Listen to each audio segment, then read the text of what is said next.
Next up is contemporary thoughts on ocular surface disease and dry eye management.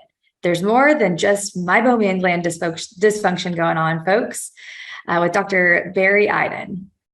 Dr. Iden is the president and medical director of the North Suburban Vision Consultants, which is a multi-specialty practice in Chicago. He is the president and co-founder of the International Keratoconus Academy of Eye Care Professionals, as well as the IVIS Eye and Vision Research Institute. He is an assistant clinical professor at the University of Illinois at Chicago Medical Center in the Department of Ophthalmology and the Cornea and Contact Lens Service, and an adjunct faculty member at Indiana, Illinois, Midwestern, Salis, SUNY, and UMSL College of Optometry. He's on the editorial board for numerous professional journals and frequently publishes in professional literature. He's a fellow of the American Academy of Optometry and the Scleral Lens Education Society.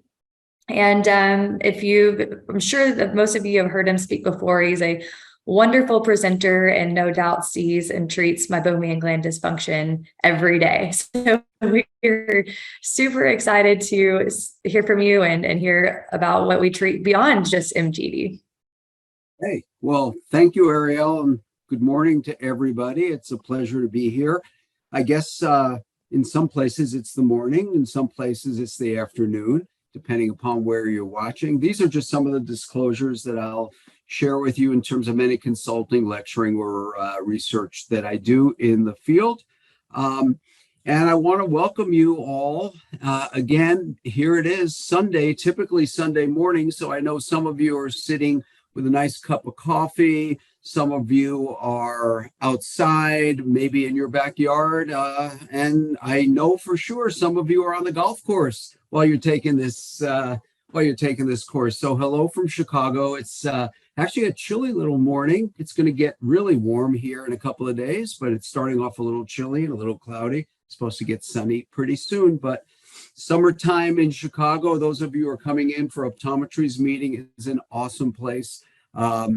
Although it's supposed to be in the 90s come Wednesday. So if you're here, just be prepared and then just wait a day or two and it'll probably snow.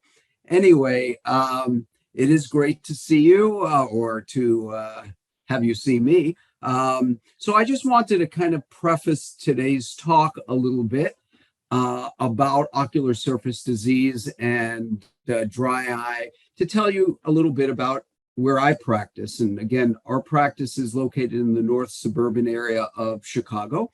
And it's a group practice, a multi-specialty group practice. And each of us have various interests. And for me personally, I love taking care of patients with anterior segment disease, specifically irregular corneas, corneal dystrophies, keratoconus, obviously a big interest, and ocular surface and dry eye.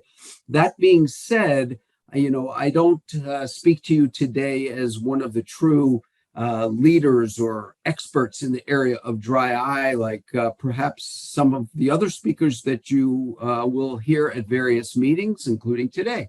I'm kind of approaching it with you from just a primary eye care point of view.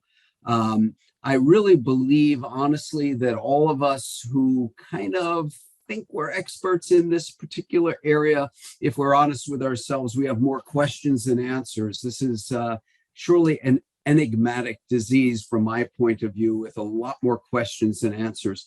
I'm going to share with you what our approach is in terms of how we look at dry eye and ocular surface disease.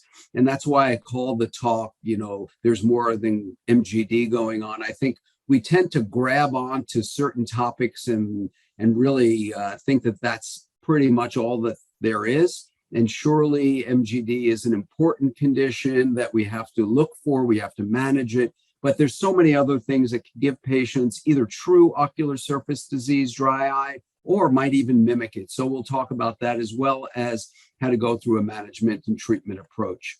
So this is kind of an overview of what we'll be covering today from a topic standpoint. We always begin with definitions and then we talk about demographics, which we'll do. I'm not going to get too deep into this. We've all seen this definition of dry eye from the DEWS 2 report.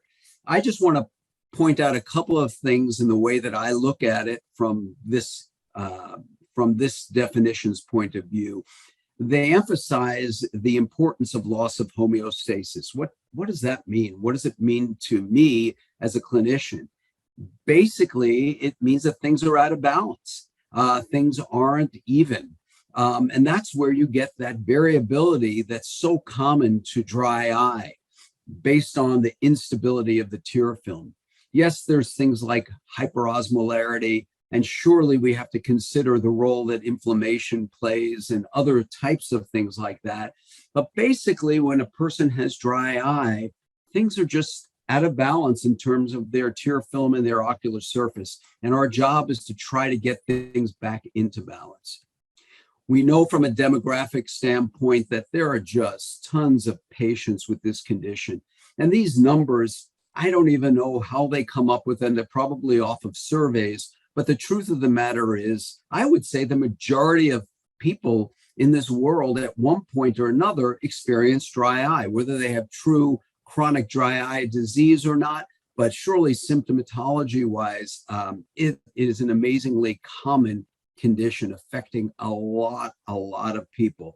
And the amount of money that's spent in trying to address that, whether it be with eye drops or procedures or whatever it may be, is astounding.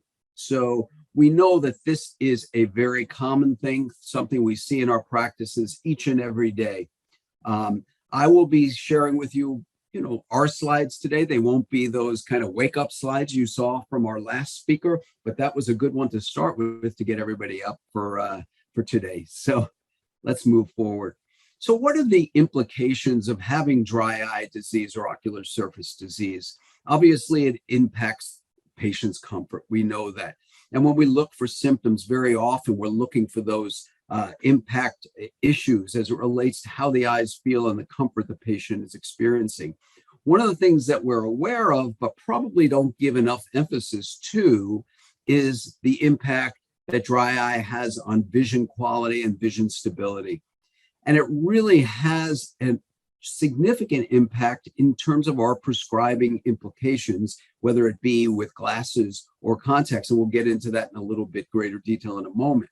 And of course, having issues with the ocular surface has potential impact on outcomes from either refractive corneal surgery and or cataract surgery. We know also, and we'll kind of dive a bit deeper in a moment, that the quality of life can really be affected by dry eye. Most of us think of it as a little bit of a nuisance, but patients who have significant dry eye or more severe ocular surface disease, this is dramatically impactful in a negative way on their quality of life. We'll talk about some of the tools we use as well to identify and measure the impact that this disease has on patients, has on patients' symptoms and lives. So, of course, the classic symptoms of dry eye, I need not go through each and every one of these with you. You know how it is. And anybody who experiences dry eye just can say, listen, my eyes just don't feel good. I'm blinking a lot. They feel burny. They feel gritty. Itchiness is an interesting one because we usually think of itching relating to allergy, but patients use different words to describe their feeling. And I usually have to try to get a bit more specific with patients when they report that word itch, because sometimes they'll use the word itch when they just want to rub their eyes, and they're rubbing their eyes because their eyes are more dry and gritty. Sensitivity to light, and of course, its effect on vision. They'll tell you that their vision is just not clear, but one of the key elements is lack of stability in terms of their vision. They'll tell you at certain times it's blurry. I'll ask them, if you blink a number of times, does that clear things up? And, typically in these ocular surface conditions, that'll be an affirmative for sure. It can affect the ability to wear contact lenses, and of course, tearing is common. However, it is really important to consider the impact that ocular surface disease and dry eye has on vision. It really can affect vision stability predominantly. It can even affect visual acuity as well as quality of vision. And I think we really owe it to our patients, to ourselves as practitioners, to really emphasize this impact that dry eye can have on vision performance. Now we could see here an interesting display in terms of visual stability versus visual instability in patients with dry eye versus patients with normal tear film, as defined by having hyperosmolarity. You can see on your left, the visual stability and quality is far superior than that of hyperosmolar dry eye patients on the right. They're using here what's called an ocular scatter index, but that can directly relate to the quality of vision. And you can see how it varies dramatically and is quite poor at times in the patients who have hyperosmolarity and dry eye.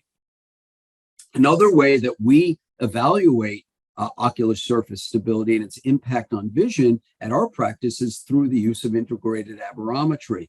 So here we're getting placido rings, which we can look at in your lower right, and you'll see in some of these patients that the quality and the regularity of those rings that are reflected off of the tear film are variable and can be negatively impacted. So it can actually induce through dry eye elevated high order aberrations.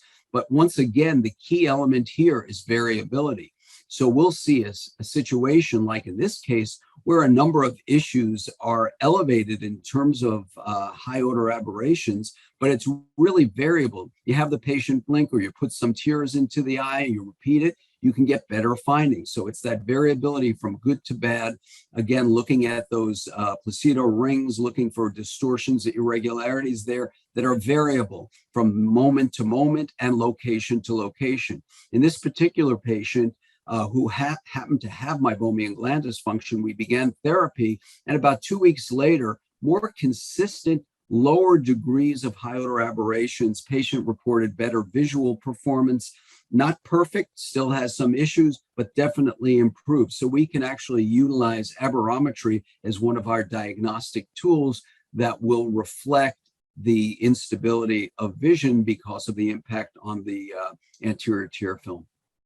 Now, keep in mind that it surely affects refraction and our prescribing for vision correction.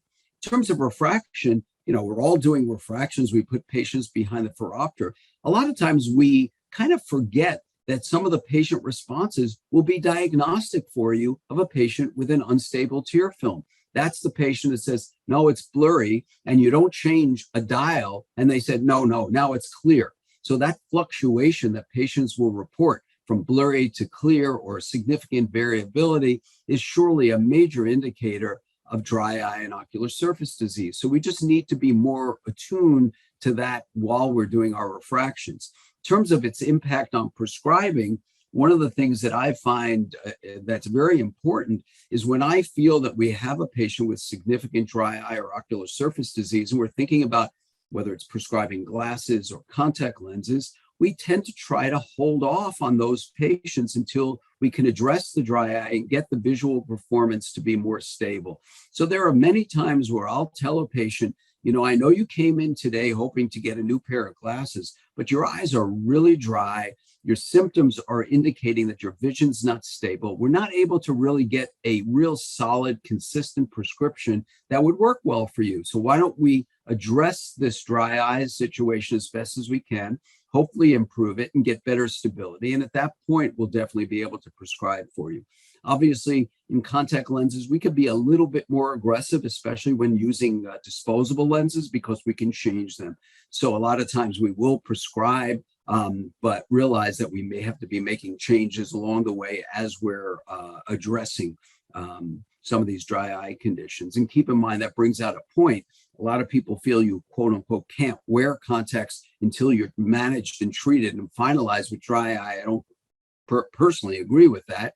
I've been doing that for many, many years. Well, as I'm treating the patient, many of these patients can tolerate their contacts and do relatively well as we're in the midst of therapy and treatment for dry eye.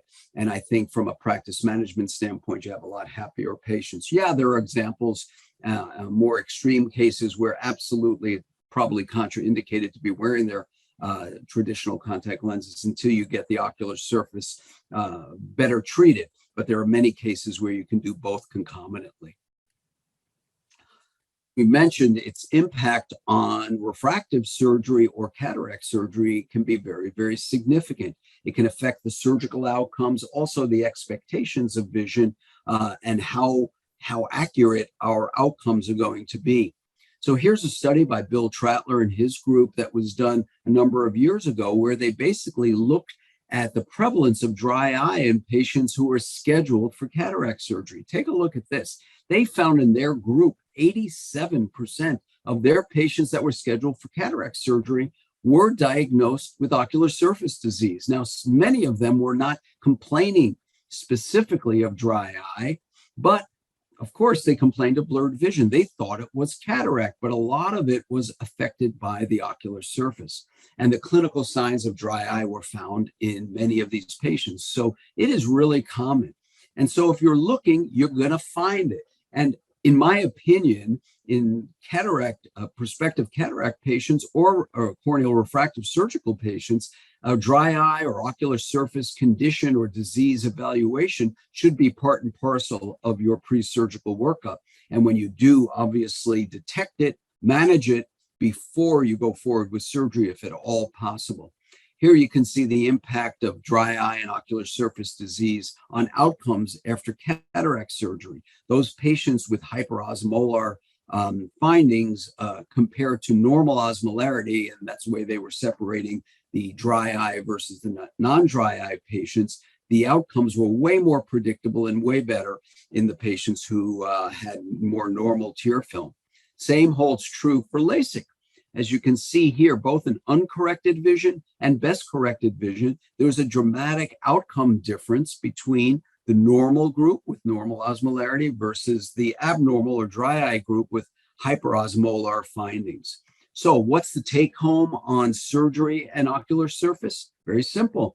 Pre-surgical diagnosis and management before going forward with your surgery. This has become, in cataract surgery, as you all know, extremely important with two things. Number one, the popularity of premium IOLs. Patients are going to get a multifocal lens or a toric lens.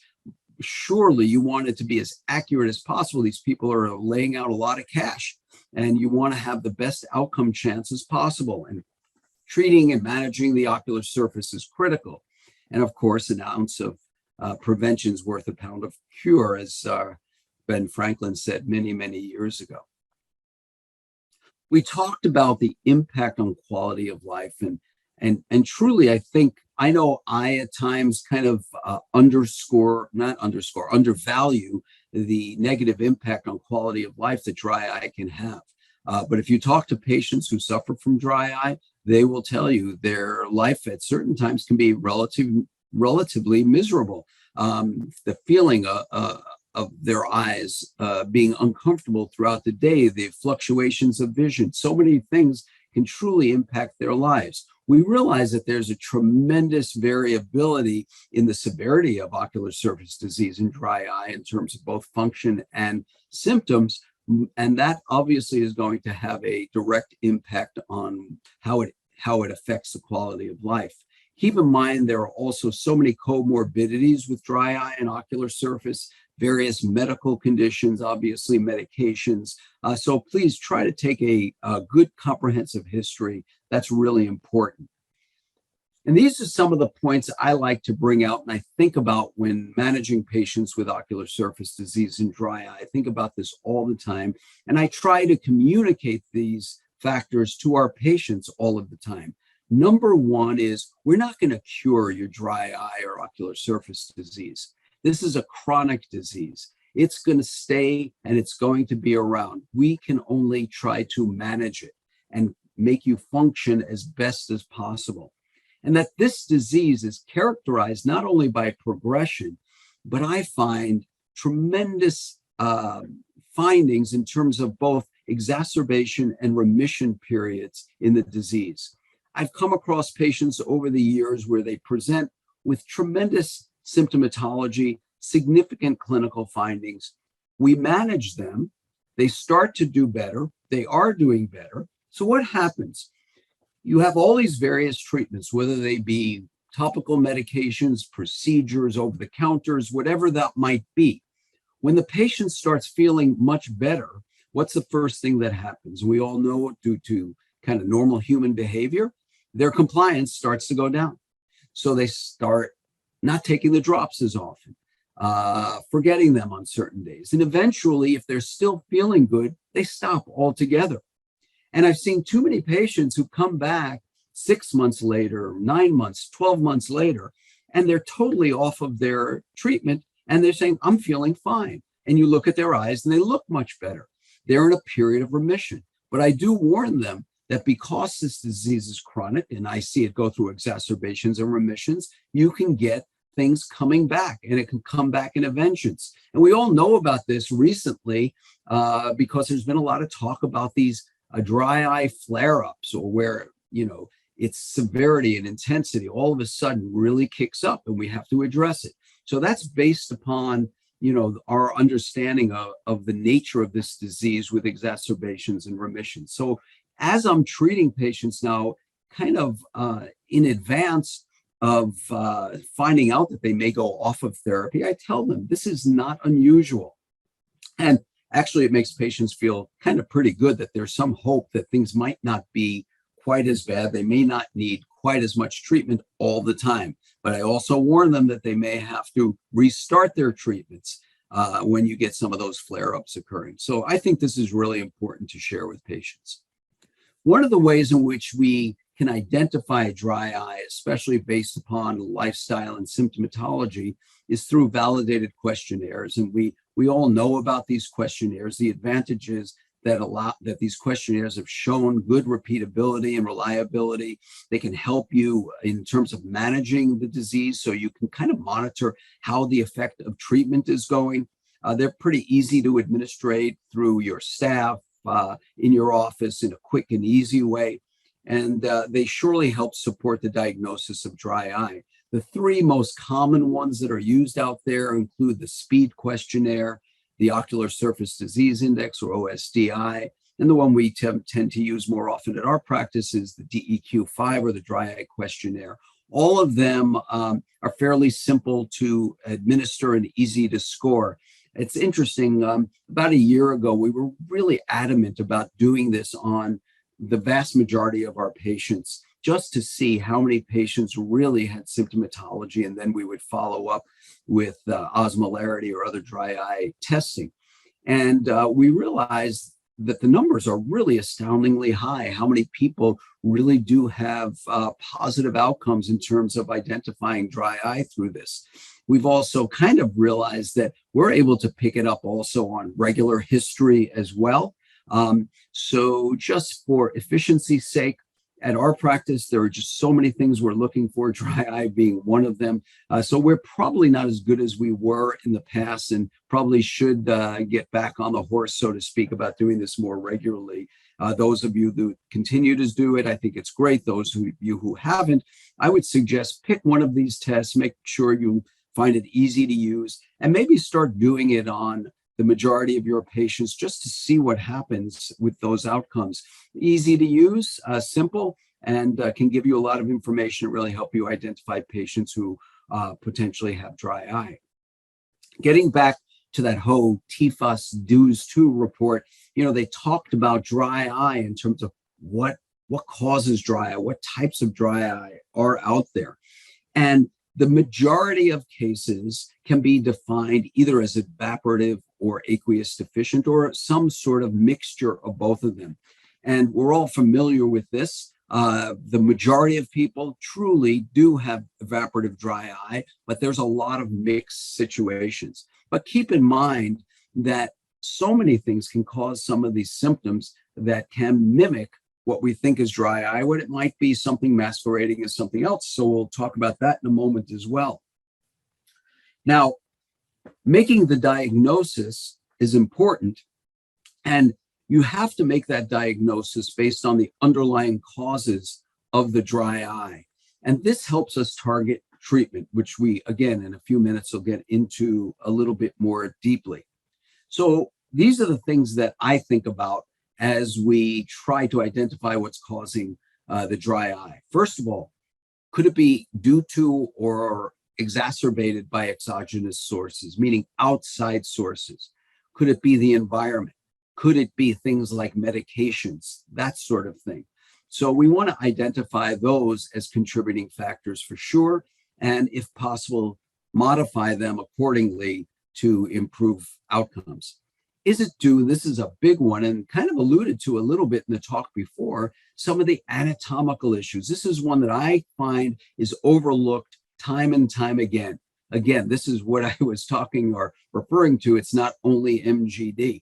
There are so many things in the ocular anatomy, whether it be eyelid anatomy or eyelid function, conjunctival appearance, corneal conditions, and such that can cause ocular surface to be unstable and secondary dry eye.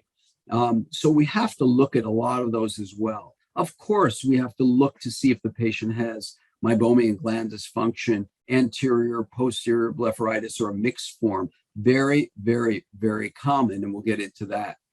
I think a very important factor is to look to see if inflammation is playing a role. Now, I know that inflammation in the diagnosis or definition, of dry eye is part and parcel, but I've seen too many cases where we look for inflammation, whether it be through the slit lamp exam or measuring inflammatory markers, which we'll go over, and it just doesn't seem to be there. So to me, when I see evidence of inflammation, that makes me feel that much more comfortable in going, especially at the beginning, towards an anti-inflammatory approach to management of dry eye. You surely want to know if there's a volume deficiency or an aqueous deficiency, that you don't have enough tear volume. Now, aqueous deficiency can be primary in cases, especially like Sjogren's syndrome and others, or it could be secondary. So you could have evaporative dry eye, MGD, that ultimately results in lower tear volume as well. But this, again, targets our therapy. And as we all have been surely trained to do, looking for evaporative components or lipid deficiency, i.e. MGD, and therefore, based upon all of these, targeting our treatments accordingly. So the whole idea is to create a differential diagnostic approach, and that's accomplished through the use of a true comprehensive history, and it's actually improved with the use of these validated questionnaires. But one of the most important things you can do for sure is detailed biomicroscopy. That's very, very important. So much can be achieved in understanding what's going on and what to do by looking under the slit lamp and evaluating the anatomy and function. Use of point of care testing we'll get into, whether that be osmolarity or looking for inflammatory markers or MMP9s, and then assessing the tear volume and tear stability through various technologies under the biomicroscope or using more advanced technologies or even things like meibography as well. So let's start out quickly in talking about the most basic, biomicroscopy. Honestly, this is a tool we all have in our practices and probably the most powerful in making our differential diagnosis. Just take a look, observe. Do we have cap glands? Do we have evidence of MGD? Do we have anterior blepharitis? Do we have evidence of any types of conditions that can be at the root cause of dry eye and an unstable tear film? So when we're talking about biomicroscopy and dry eye, these are the things that we're going to look at. Is there anterior, posterior, or mixed blepharitis? One of the most important things. Or is there inflammation of the lid margin or the lid wiper, which we'll get into? Looking at anatomy and physiology of the lids. Do we get complete closure? Is there an incomplete blink? Is there exposure? What's the quality and frequency of the blink? The conjunctiva is often overlooked other than looking to see if it's red or not. Staining of the conjunctiva and hugely chalasis of the conjunctiva tells you a lot. We want to, even through biomicroscopy, look at the inferior tear meniscus and give us an indication of tear volume. Don't underestimate, and we all realize this, the importance of that corneal surface as well. Very commonly, EBMD, basement membrane dystrophy, will have situations where even if there's no staining of the cornea, you have multiple areas of almost immediate non-wetting or drying of that surface, which typically will result in kind of an evaporative type of environment, but not necessarily due to problems with the oil glands. Any irregularities of the surface, we'll talk about nodules or highly irregular corneal surfaces, doesn't allow the tear film to spread properly. That's going to cause dry eye as well.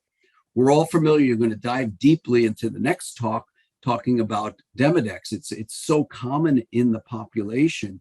At the beginning, when we first started learning about this, I really got into it. Bought one of those little microscopes, we're plucking the lashes out and doing all of that sort of thing. But the number one thing that almost everybody can do is just look at the debris at the base of lashes. When it's that columnar kind of cylindrical type of debris, that's really a high probability that you're dealing with Demodex, and you could target your therapy, tea tree oil and such in an appropriate way that way. So posterior blepharitis, or MGD, surely is the cat's pajamas, as they say, the one that's been talked about the most, the one that's being addressed the most. We're all thinking about it, and it is common, very, very common. We see it under the slit lamp through the capped glands. We see even looking for gland dropout without doing fancy meibography. You can really see that appropriately. You're going to see very, very short tear breakup time with fluorescein. And you could even see alterations to the sebum itself, trying to express it. The easiest thing, you don't need fancy dancy equipment. You have your thumb. So as I do routine slit lamp exam and I'm looking at the lid margins, I will lightly express the glands as I go across. It takes just a couple of seconds, and you'll see if the nice clear virgin olive oil comes out very easily, or is it more turbid, or is it actually more toothpaste-like, or you can't get anything out. So this really, just basic slit lamp exam, just modifying it a little bit in terms of your technique, can give you tremendous amounts of information. So we know that MGD leads to what we would call a cascade, resulting in significant symptomatology. You have lower volumes of the lipid layer, decrease in lipid secretions, so evaporation off the surface will increase dramatically.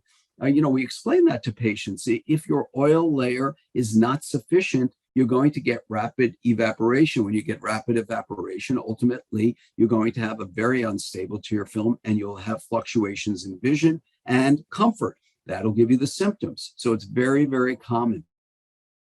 Now, of course, one can do advanced technologies to assess the meibomian glands. And we know that meibography, through a variety of different instruments we've been doing for many years, is something that really shows us what's going on with the meibomian glands, whether it be atrophy or dilation and irregularity of those glands.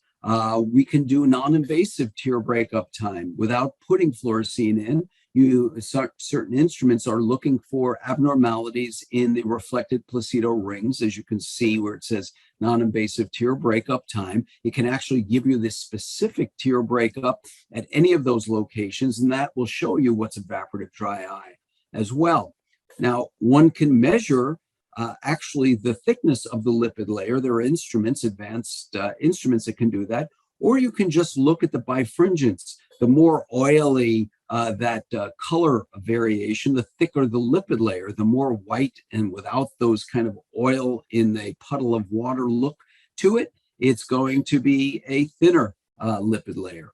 So these are things that you can do in your practice. Some require, certain advanced technologies and instrumentation. Other things you can kind of do on a more simple primary care basis. And we know, and it's been stated time and time again, that this may be, or MGD may be, the #1 cause of dry eye disease worldwide. And it probably is. And I don't think that's an issue that we have to debate. It's very, very common. But the point being that there are many other things that can cause dry eye. And we have to be aware of that and consider, is it happening concomitantly with MGD, or is there no MGD, but the symptoms of dry eye exist and they may be due to other particular causes? So let's look beyond MGD. There often is more.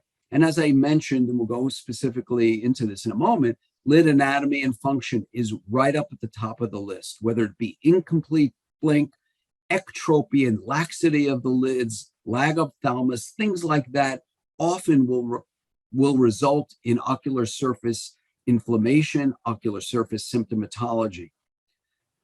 Also, look at that conjunctival surface.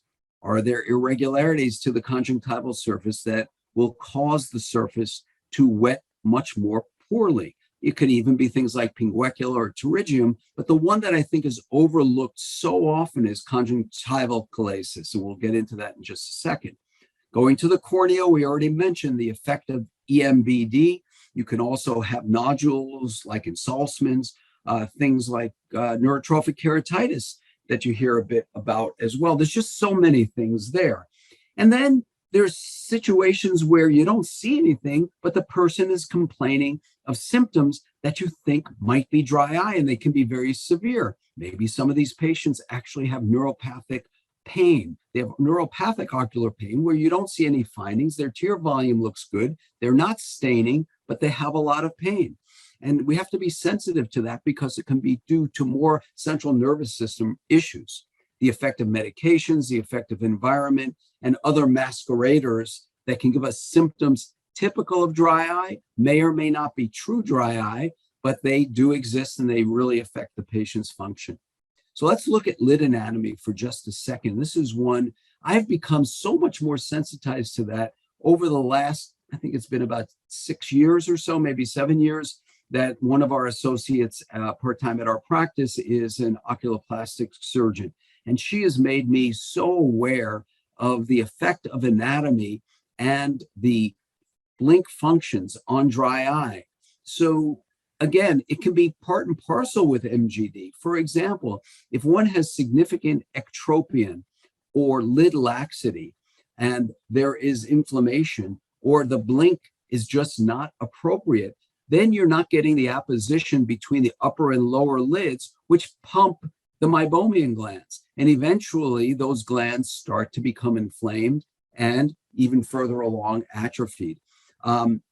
Looking for a lid closure, this core Blackie test that is so easy to do in your exam room, just take your muscle light and have them just gently close the eyes, not try to jam them together. And sometimes in certain angles, you'll see light coming out through the opening and they're actually not closing their lids fully. Now, this may occur worse at nighttime or nocturnal lag of thalamus. So that's something to look for as well. But just behind the slit lamp, especially when you're seeing inferior staining, like in this photo, you might be getting an incomplete blink. And it's really, really common to have that form of desiccation staining. We just had a patient who had, upper and lower blepharoplasty performed by a cosmetic surgeon, not an ophthalmic plastic surgeon. And lids were really too tight after procedure. Look under the slit lamp. She's highly symptomatic of dry eye, has exposure staining, and you can see that as she's blinking, it's not closing the top and bottom. And that's unfortunately a bad outcome from surgery, not looking at functional outcomes. And that's why we at our practice really emphasize the importance of using ophthalmic plastic surgeons if you're going to have lid surgery for ptosis or for blepharoplasty and such. So that whole concept of incomplete blink is really important. These are just 2 studies that were published that looked at how common incomplete blink is in these populations in these 2 particular studies. Both of them very similar. Over 80% of their subjects were observed to have either incomplete or partial blinking, and that surely has a dramatic effect. As I mentioned, chalasis of the conjunctiva is really one that's overlooked quite often. Just looking under the slit lamp, seeing the redundancy and folding of the bulbar conjunctiva, you can see that, move it with your finger. It's also exposed easily with the use of sodium fluorescein because you'll see those folds. Now, one thing we probably aren't going to do in our own practices, usually perhaps done prior to surgery, is using some forceps to tent the redundant conjunctiva. We can see here the effect of surgery where the conjunctival chalasis is addressed surgically. Prior to surgery, the eyes were dry, irritated, red, inflamed. After surgery and after a period of time, significant reduction. One of the areas that we've actually seen the importance of addressing chalasis of the conjunctiva is with our scleral lens population. So many of these patients, especially the elderly patients that you have who have chalasis, can be negatively impacted with their scleral lenses. And the functionality of these patients and their performance in their scleral lenses after surgery that we have had done really has improved dramatically. So a lot of us doing a lot of scleral lenses these days, please look for chalasis and consider the potential effect that it has on the performance of a scleral lens and how much better patients might be able to do after having it surgically addressed. And we do this not uncommonly at our practice. We talked about those masqueraders of dry eye. These conditions might mimic symptomatology of dry eye, or they may actually exacerbate dry eye. You know, confusing allergic conjunctivitis and dry eyes. Sometimes it's really, really hard, and sometimes they actually are happening together.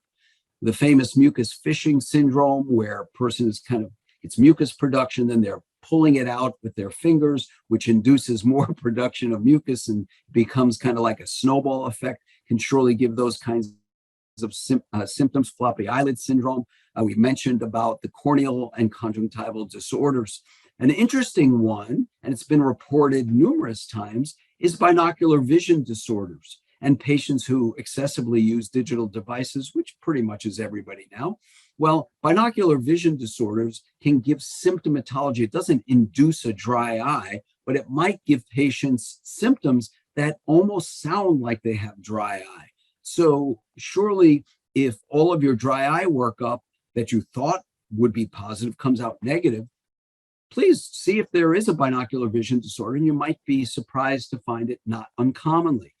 However, the use of digital devices does induce true dry eye because our blink rates are known to be lower when we are using these digital devices. When that happens, that starts that whole cascade in our meibomian glands of inflammation and ultimate atrophy and evaporative dry eye. So the whole point here is I'm not telling you at all to ignore MGD. On the other hand, I'm telling you to look beyond MGD. MGD is critically important and surely very, very common, but there's so many other things that we need to consider along the way. One thing I did want to mention is the use of vital staining. Very important. The two primary stains we'll use at our practice are, of course, sodium fluorescein, predominantly for corneal staining, especially that inferior desiccation type of pattern, but also the use of lissamine green. With lissamine, typically in dry eye, you'll see it much more on the bulbar conjunctiva. If you're getting lissamine being picked up on the cornea, that's way more advanced disease. Now, with lissamine, one of the things that we always look for is what's called lid wiper epitheliopathy. This is a condition that I think is really quite common if we look for it. Not many people are looking for it, unfortunately. Basically, the lid wiper is part of the palpebral conjunctiva, the part that is actually wiping over the surface as we're blinking. It's kind of like the windshield wiper section of your eyelid. And when there's inflammation and irritation of that area, then your lissamine stain is going to pick it up.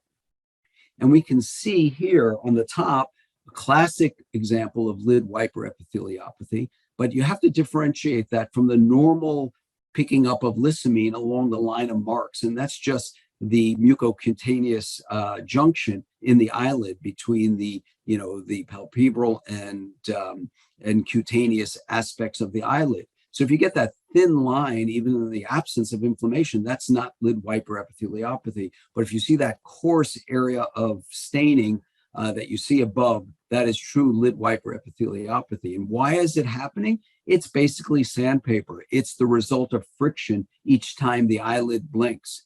And it's due to the fact that the surface of the eye is insufficiently lubricated.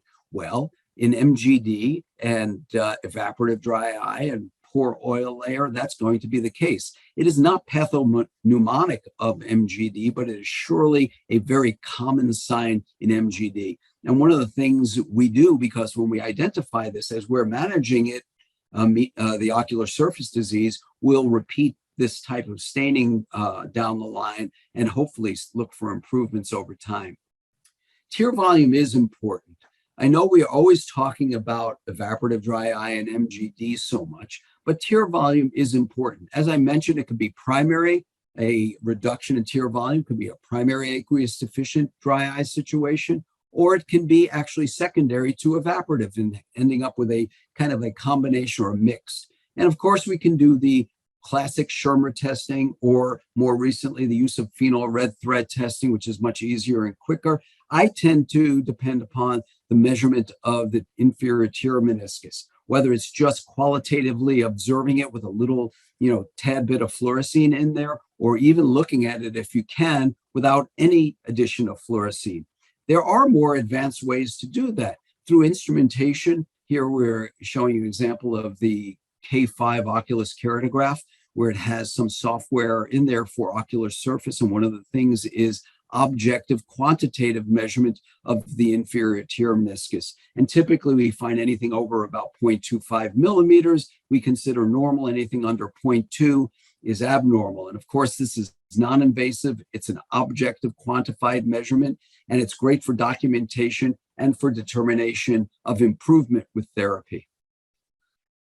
Let's talk for a couple of moments about point of care testing right now for ocular surface. For the most part, it's two types of point of care testing in office. One is the measurement of osmolarity, and the other is looking for inflammatory markers through the detection of MMP9s. What is osmolarity? Very simple, because we have to explain it to the patient. It's kind of the amount of salt particles in your tear film, the amount of particulate matter in the tear film. And we tell our patients that this is a very, very sensitive test for determining that there truly is dry eye. This test has what's called a very high positive predictive value associated with dry eye. So it is not telling you whether you have evaporative or aqueous deficient, but it's just kind of indicating, yep, in fact, we do have dry eye. And it's truly a physiological marker, a quantified physiological marker used for both diagnosis and monitoring of changes over time. And there are certain aspects to osmolarity one has to keep in mind.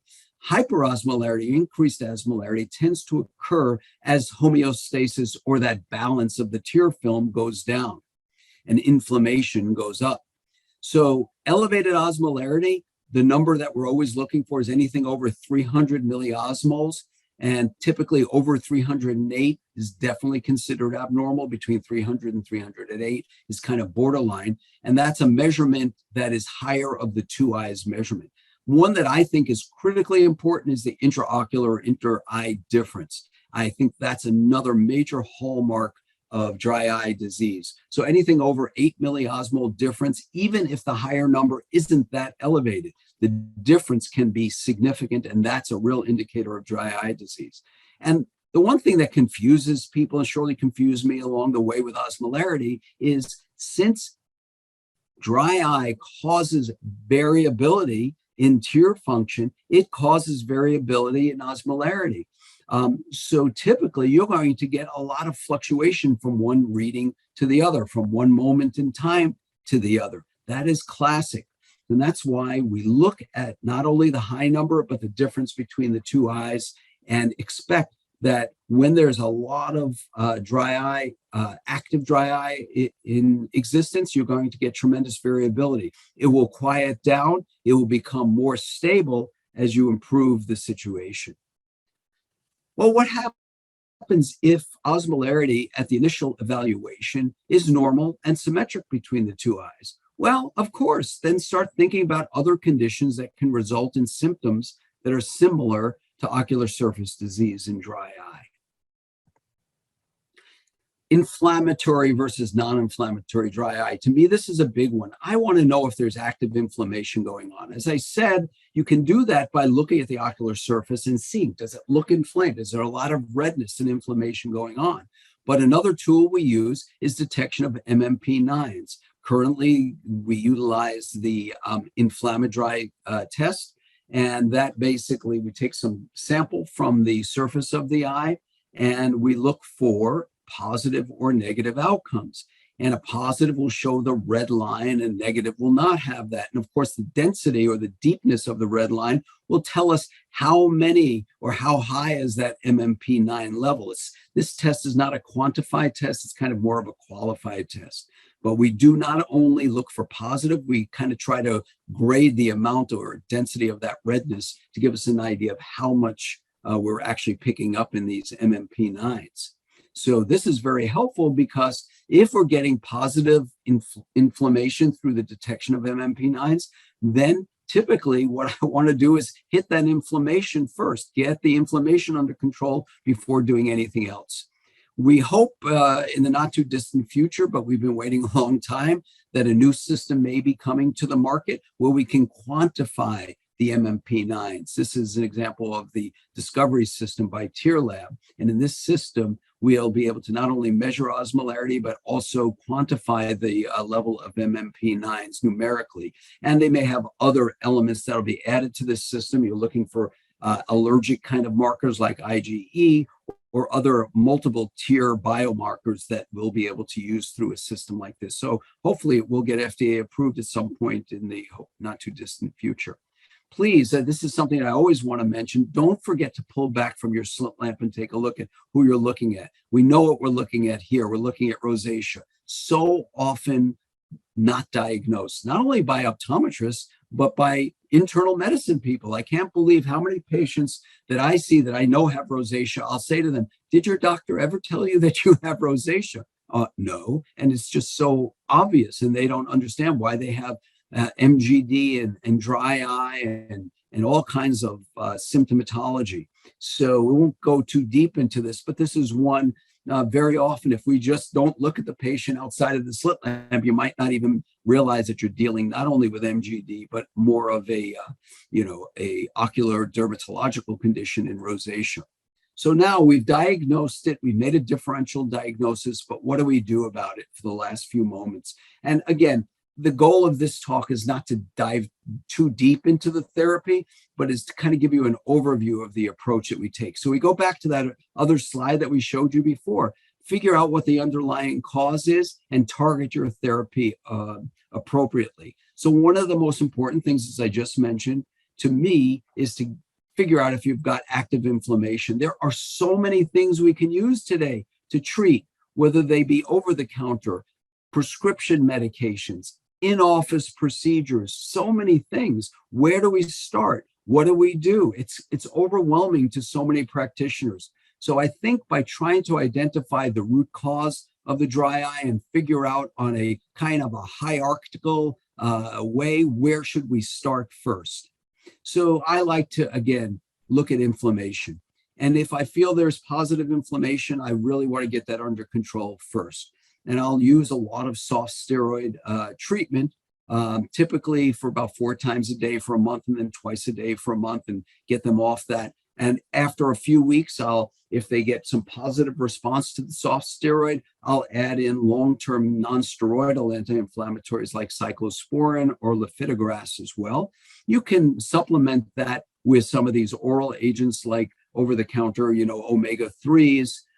And then even consider in many cases, especially in cases of rosacea, the use of the anti-inflammatory aspects of oral doxycycline. Sometimes we'll start with higher dosages, even up to 100 milligrams twice a day, and then cut that down to kind of a maintenance dose of about 25 milligrams a day.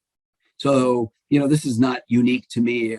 Almost everybody uses this. So I kind of hesitate to call it the anti-inflammatory approach. But basically, the first thing we do when we get markers for inflammation, I'll put them on loteprednol for 2 weeks, 4 times a day, have them back. If we get a positive response, I'll start them on one of the non-steroidals, lifitegrast or cyclosporin, twice a day, and we'll continue the loteprednol again for another month at twice a day, and discontinue at a certain point that we believe, depending upon what we're using. If we're using cyclosporin a little later on, lifitegrast, we can discontinue the loteprednol a little bit earlier. and again, the use of omega-3s. What about punctal occlusion? There's been a lot of poo-poo, excuse the expression, towards punctal occlusion. And I got to tell you, this stuff is really effective in our practice. I will tell you that very little makes patients feel much better symptomatology-wise than the use of punctal inserts. And I know a lot of people really are kind of putting down punctal inserts, but they work really well in our hands. But we only use them or consider them after we've got inflammation under control. And we explain that to patients. We don't want to be putting these plugs in and increase your tear volume when they're full of inflammatory elements that are just going to make the eye more irritated. Of course, there are diagnostic collagen plugs. There are silicone plugs that can be long lasting. And many people now are using collagen extended duration plugs, which are really nice because you don't have a lot of the complications that can happen with the silicone plugs. And they can last for a good numbers of months and really an effective way to use punctal inserts. What about the treatment for MGD and evaporative dry eye? Well, one of the most basic things we do is use tear stabilizing agents, typically that contain hyaluronic acid, hyaluronate, and glycerin that decrease evaporation off the eye. We find that they're very effective. We find that they last longer than other types of over-the-counter tear agents. We do a lot of home heating with heat masks at home. And then in many cases, we'll do in-office procedures, deep heating with expression, whether that's with systems, and we use some of these systems, or you can just do that with heat masks in the office with manual expression as well. Again, the use, even in these cases, inflammation is very common. The use of anti-inflammatory agents, both short and long-term, as well as the orals as well. And then more recently, and we don't have time to really dive deep into this, a lot of people, especially in cases of rosacea, have found tremendous results with the addition of intense pulse light therapy and then some of the newer low light therapy. I've had patients have the treatments, but we don't currently use them in our practice. There are many of those out there who've really found this to be a tremendous addition to the treatment strategy. So that is something to consider. If you don't have it, for referrals for those patients you're not able to manage appropriately. I just want to go over in the last couple of moments some of the over-the-counter favorites. For me, I always look to not use preservatives, whether that be single use or now, fortunately, almost everything comes in these one-way caps. You can have non-preserved tears and not have to worry about the single-use types of containers. And I tend to use predominantly tear stabilizers that contain hyaluronic acid or hyaluronate as well as glycerin. And you can see down on the bottom something that I do in the office with some of our samples. I'll put a drop on my finger, I'll turn it upside down and show how it basically doesn't even fall off the surface of my finger. There's an affinity for the surface, and that actually happens on the ocular surface. Depending upon severity, the molecular weight of the hyaluronic acid or hyaluronate, you could start with very low molecular weight, like it found in the blink types of drops, and then go up to higher ones, like you find in Oasis tears or Optase and some of the others as well. So for me, the use of these tear stabilizers, I'll use them in moderate or mild dry eye just as single therapy. I'll use them definitely for our contact lens wearers who use it a ton, and we have them put a drop in before inserting lenses, then as needed with lenses, just telling them to expect a little blurriness for the first 30 to 60 seconds. We definitely use them as supplementals to medical dry eye therapy, medical prescription dry eye therapy, and we very often will incorporate them in our pre-refractive and cataract surgery patients as needed. I do want to mention quickly, last couple of moments, we've really started using a lot of nasolacrimal stimulation treatment with the use of Tyrvaya. We're getting from, these aren't really hard numbers, but about 8 out of 10 of the patients we're putting on the Tyrvaya are doing well and noticing an improvement with the appropriate application. Don't stick it up too far, just low and outside. Then some of these side effects of the irritated throat really go down dramatically. This is a cholinergic agent. It's thought to activate the trigeminal parasympathetic pathway via the nose, resulting in increase of all the layers of the basic tear film. So we realized that it's synergistic with all other modalities. So one can use this and be on a cyclosporin or a lifitegrast, or patients who are using plugs, or whatever your treatment might be. There are no contraindications to this medication. It's really amazingly safe, and the side effects that we're all aware of are not serious and can be addressed with appropriate application. We talked about the issue of flare-ups, how important it is. And of course, Isuvis, which now I guess is going to be part of Alcon's armamentarium. This has been a very great addition, not only in terms of treatment, because we've always been able to use loteprednol in an off-label way. This is now approved for these flare-ups for up to 2 weeks, but it's increased the awareness and the understanding of the exacerbation and remission aspect of ocular surface. We don't have any time to really dive deep into autologous serum, but suffice to say that when all else has failed, we use this not uncommonly. We're fortunate enough to have a great compounding pharmacy quite close to where our practice is. And we know that the elements in our own serum are tremendous in terms of healing, in terms of anti-inflammatory aspects. And really this has helped a lot of patients. And we utilize these forms to inform our patients or scripts. Currently, we typically have blood drawn at our local hospital, but our compounding pharmacy now is having a phlebotomist there periodically, so it can be done actually at the compounding pharmacy as well. What about the role of amniotic membranes as we're ending here?